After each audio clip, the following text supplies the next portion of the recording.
गरिरहेका छौं। संसारभरि आफ्नो पेटको लागि, आफ्नो तपाईको चाहिँ घर परिवारको लागि गरिरहेका छौं। तर यो देशका लागि पनि हामीले श्रम गर्नुपर्छ र देशका लागि गरिने श्रमलाई श्रमदान भन्नुपर्छ र त्यो श्रमदान गर्ने मान्छे, त्यो पवित्र भावनाले उठेको देशभक्त मान्छेलाई श्रमदाता भन्छु म। हामी सबैजना श्रमदाता बन्नुपर्छ भन्ने मेरो अनुरोध हो। आदरणीय दाजुभाइ दिदीबहिनीहरू, यो सिली भनेको काम हो। अहिले हामीले गर्दै गरेको श्रम अहिले त सिली बन्दैन होला, तर पछि गएर हामीले गर्दै गरेको श्रम पनि सिली बन्छ होला। घरको साम्पाङ भन्ने एउटा अलि छुचो खालकै मेयर धरानले चुनेको थियो। उसले जंगलै भरि पाइप तानाउँथ्यो, पछि गएर चाहिँ तपाईको त्यो पाइप तान्ने पनि सिली बन्छ कि है? पाइप तान्ने सिली क्या यसो गरिरहेको, ढुङ्गा पास गरिरहेको भन्नुको मतलब सिली भनेको काम हो। त्यो सिली मात्रै नाचेर हुँदैन। सम्पूर्णलाई म भन्न चाहन्छु, त्यो सिलीले गर्दै गरेको, सिकाउँदै गरेको काम, त्यो कामलाई हामीले बिर्सेको कारणले आज हामी गरिब बन्यौं। हाम्रो खेतबारी चाहिँ बाँझो भए, जसका कारणले हामीसँग घाँसको समस्या छ, खाने कुराको समस्या छ, लाउने कुराको समस्या छ, बस्ने बासको समस्या छ। यो घाँस बास कपासको समस्या नहोस् भन्न खातिर हामीलाई हाम्रो पुर्खाले सिकाएको सिली अनुसारको काम गर्ने गरौं। म सबैलाई भन्न चाहन्छु, म त आधुनिक शिक्षा पढ्ने मान्छे, म त अंग्रेजी फरर बोल्ने मान्छे, म त कोरियन भाषा बोल्ने मान्छे, म संसारभरिको भाषा बोल्ने मान्छे। म के छुन्थे माटो भनेर चाहिँ हामीले भन्न छोडौं। त्यो माटो छुनुपर्छ भन्ने, माटोमा काम गर्नुपर्छ भन्ने गतिविधि नै हाम्रो साकेला सिली भएको कुरा म आज पुनः एकचोटि स्मरण गराउन चाहन्छु। अब सुम्निमा र पारुहाङको प्रतिमा निर्माण गर्नका लागि युकेबाट पनि आज हामीलाई चाहिँ अहिले भर्खर एउटा चेक हस्तान्तरण भयो। 43 लाख समथिङ हामीलाई चाहिँ हस्तान्तरण हुने भन्ने कुराको प्रतिबद्धता यहाँ मञ्चबाट चाहिँ उताको याथा कार्य समितिको सचिवज्यूले जानकारी गराउनुभयो। म धन्यवाद दिन चाहन्छु। संसारभरिबाट हामीलाई सहयोग प्राप्त भइरहेको छ र हामीले चाहिँ चिङ्डो डाँडा धरानको एक सबैभन्दा नजिकको दूरीमा रहेको, सबैभन्दा आकर्षक र त्यहाँबाट हेर्दाखेरि 360 डिग्रीमा धरानको दृश्यावलोकन गर्न सकिने अत्यन्तै राम्रो पर्यटकीय स्थल, त्यो डाँडालाई अब हामीले लगभग किनिसकेको म यहाँहरूलाई जानकारी गराउन चाहन्छु। त्यसका लागि सुम्निमा पारुहाङ प्रतिष्ठान नेपालमा आबद्ध हुनुहुने हाम्रो राजन सर, शिव नाना, मीना सिंह दिदी लगायतका, दत्त दाजु लगायतका सम्पूर्ण साथै देश विदेशमा त्यो प्रतिष्ठानलाई सहयोग गर्नका लागि रहनुभएका समिति उपसमितिहरू सबैजनालाई म धन्यवाद दिन चाहन्छु। सहयोगदाताहरूलाई धन्यवाद दिन चाहन्छु। सुम्निमा र पारुहाङको प्रतिमा सहितको सांस्कृतिक सम्पदा त्यो हामीले निर्माण गरेर यो देशमा एउटा इतिहास रच्नेछौँ। त्यो इतिहास हामी सबैले मिलेर रच्ने हो। हर्का साम्पाङले एउटा परिकल्पना गर्यो, एउटा सपना देख्यो, तर त्यो सपना देख्नु मात्रै ठुलो कुरो होइन। सपना त यहाँको कसले के देख्छ है। रातै पछि हामी सपना देख्छौँ, दिनै पछि आँखा उगारेर पनि सपना देख्छौँ। तर सबै सपनालाई चाहिँ हामीले साकार गर्नका लागि हामीसँग कठोर एउटा चाहिँ प्रतिज्ञा चाहिन्छ, संकल्प चाहिन्छ, सङ्घर्ष चाहिन्छ। त्यो सम्पूर्ण कुराका लागि तपाईहरूले चाहिँ साथ सहयोग दिइराख्नु भएकोमा म हृदयदेखि धन्यवाद दिन चाहन्छु। त्यो एउटा यस्तो खालको अभियान हो जुन अभियानले हामी सबैलाई एक ठाउँमा लिएर राखेको छ। त्यो सुम्निमा र पारुहाङको प्रतिमा निर्माण गर्ने, विशाल प्रतिमा निर्माण गर्ने, जसको लागत थोरैमा 30 करोड हुनु जरुरी छ। अहिलेसम्म हामीलाई 12 करोड जति पैसा प्राप्त भइसकेको छ। त्यसको लगानी कम्तीमा हामीले 30 करोड गर्छौं, तर राज्यको 1 पैसा पनि हामी लगानी गर्दैनौं। किन लगानी गर्दैनौं राज्यको पैसा भन्दाखेरि राज्यको पैसा ट्याक्सबाट चाहिँ हामीले एउटा सानो स्कुल खोल्न सकेका छैनौं, एउटा झलुङ्गे पुल लगाउन सकेका छैनौं, हाम्रा बाटाहरू हिलाम्य छन्, हामीसँग चाहिँ एउटा अस्पताल गतिलो छैन, हामीसँग विद्यालय गतिलो छैन भने हामीले त्यसमा राज्यको ट्याक्स, राज्यको बजेट लगाउनु हुँदैन भन्ने हाम्रो चेतना हो। त्यसले गर्दाखेरि किराती समुदायको प्रधान सहयोग साथै गैर किराती समुदायको पनि सहयोग मिलेको छ। हामीलाई सम्पूर्ण संसारभरिबाट हामीलाई सहयोग गर्नुहुने सहयोगदाताहरूलाई आज म स्मरण गर्न चाहन्छु। हृदयदेखि सलाम गर्दै, हृदयदेखि नमन गर्दै हार्दिक धन्यवाद ज्ञापन गर्न चाहन्छु। त्यस्तो एउटा सम्पत्ति, त्यस्तो एउटा सांस्कृतिक सम्पदा हामीले निर्माण गर्न गइरहेको म यहाँलाई जानकारी गराउन चाहन्छु, जसको चर्चा राष्ट्रिय स्तरमा अन्तर्राष्ट्रिय स्तरमा छ, जसले हामी सबैलाई एउटा चाहिँ एकताको सूत्रमा पनि बाँधेको छ। कतिले भन्छ सुम्निमा र पारुवाङ राईहरूको मात्रै हो भनेर भन्छन्। म त्यस्तो मान्दिनँ र त्यसरी नबुझ्नका लागि पनि म अनुरोध गर्न चाहन्छु। सुम्निमालाई हामीले आमा भन्नुपर्छ, पारुवाङलाई हामीले बाबा भन्नुपर्छ। जुनै जाति, जुनै तपाईँको चाहिँ नि संस्कृतिमा जन्मेको मान्छे पनि आकाशबाट झरेको हामी असिना जमिनमा पलाएको च्याउ नभएर हामी हाम्रै आमा बाबुको सन्तान हो। हाम्रो आमा बाबुलाई, हाम्रो पितृलाई हामीले सम्मान गरिरहनुपर्छ। हाम्रो पितृ नै हाम्रो तपाईँको चाहिँ नि पूजनीय हुनुहुन्छ भन्ने एउटा त्यो संस्कृति र त्यो मनोविज्ञानको संरक्षण गर्न चाहेका छौँ हामीले सुम्निमा र पारुवाङको प्रतिमा निर्माण गरेर। अहिलेको जमाना कस्तो आयो, हरेक कुरा पैसामा मापन हुने भएको कारणले गर्दाखेरि अहिले आमा बाउ बुढाबुढी हुने बित्तिकै उसलाई चाहिँ होइन वृद्धाश्रममा लगिदिनुपर्छ, उता कहीँ कतै चाहिँ होइन केयर होम के अरे तपाईँको केयरिङ होममा लगेर राखिदिनुपर्छ भन्ने खालको जुन एउटा कुचलन छ, त्यो कुचलनलाई चाहिँ तोड्नुपर्छ। त्यस्ता खालका नानीहरू चाहिँ हुनु हुँदैन भनेर हाम्रो बाल मनोविज्ञानलाई मोड्नका लागि पनि र हाम्रो चाहिँ संस्कार संस्कृतिलाई, हाम्रो इतिहास र चाहिँ हाम्रो चाहिँ होइन गौरवशाली हाम्रो सभ्यताको बारेमा पनि बुझाउनका लागि हामीले नयाँ पिँढीलाई सिकाउनका लागि, अध्ययन गर्नका लागि अध्ययन केन्द्रको रूपमा पनि सुम्निमा पारुवाङ प्रतिमा र त्यो सहितको सांस्कृतिक सम्पदा हामीले निर्माण गर्न गइरहेको म यहाँलाई जानकारी गराउन चाहन्छु। सहयोगहरू प्राप्त गर्ने उद्देश्यका साथ विदेश भ्रमण पनि हामी गइरहेका छौँ। म गइरहेको छु, मलाई बोलाएर युके को अपार सफलता भयो, जहाँ हामीलाई चाहिँ 5 करोड यस्तै 25 लाख या कति हो ठ्याक्कैमा लिएको भयो, त्यति हामीलाई प्राप्त गर्ने चाहिँ एउटा होइन प्रतिबद्धता जाहेर भएको छ र त्यहाँबाट चाहिँ हामीलाई लगभग 90% रकम हामीलाई प्राप्त भइसकेको कुरामा जानकारी गराउन चाहन्छु। यस्तै उद्देश्यका साथमा हङकङ पनि जान खोजेको थिएँ, तर त्यहाँनिर चाहिँ अलिकति यो भिजामा होइन श्रम गर्ने मान्छे श्रमिककै भिजा लगाइदिउँ न भनेर भन्नुभयो हो कि खोइ किन हो श्रमिकको भिजा लगाइदिनु भएछ, त्यसले चाहिँ कन्ट्रोल गर्ने, कहीँ कतै जान नदिने भन्ने खालको कुराहरू मैले सुनिसकेपछि चाहिँ म त्यहाँनिर गइनँ र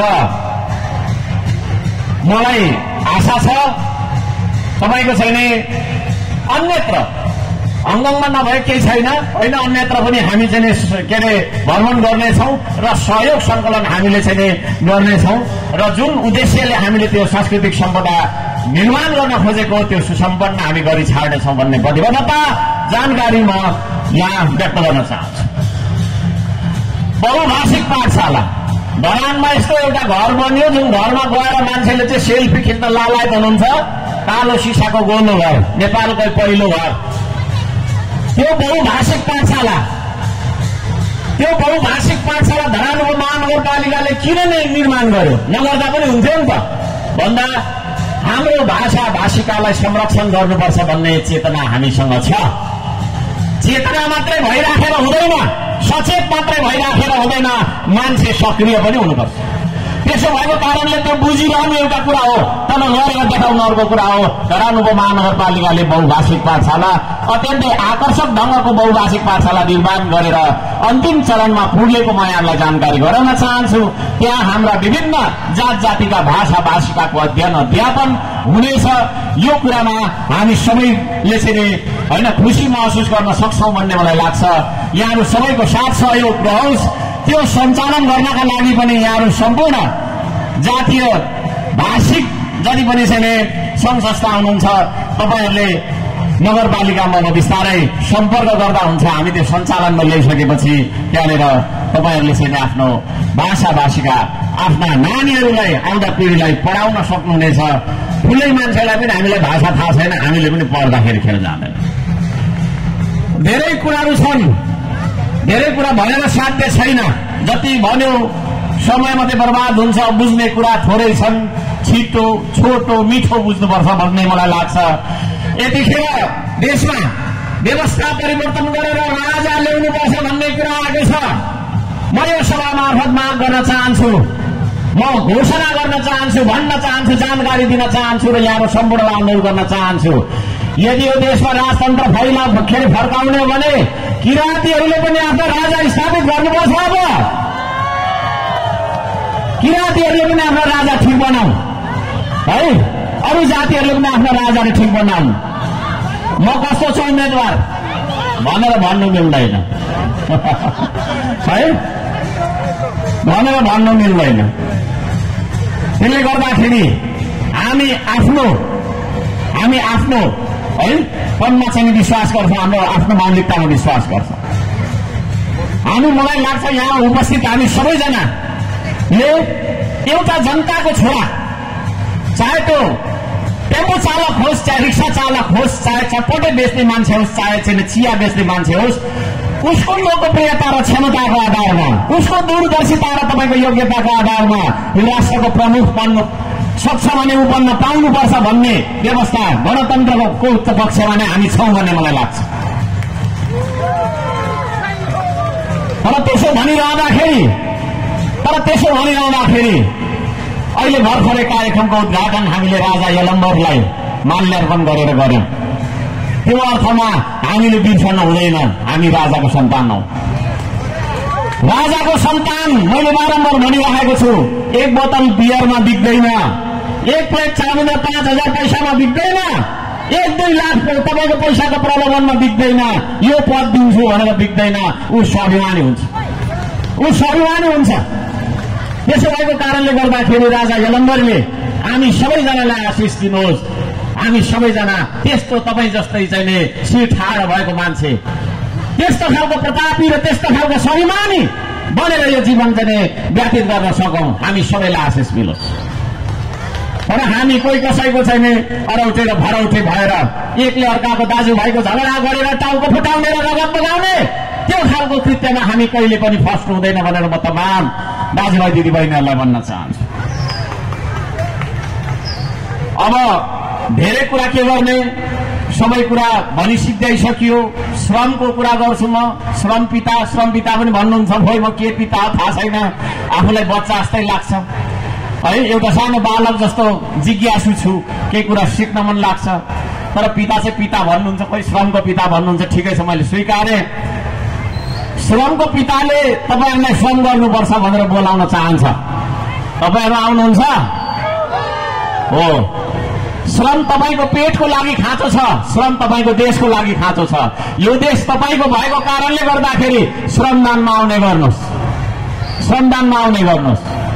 बगरकोटमा हाम्रो चाहिँ ऋण पान गरेर एडीबी वर्ल्ड ब्याङ्क लगायतका छैन होइन, अब त्यताबाट चाहिँ लिएको एउटा पुल बनाएको।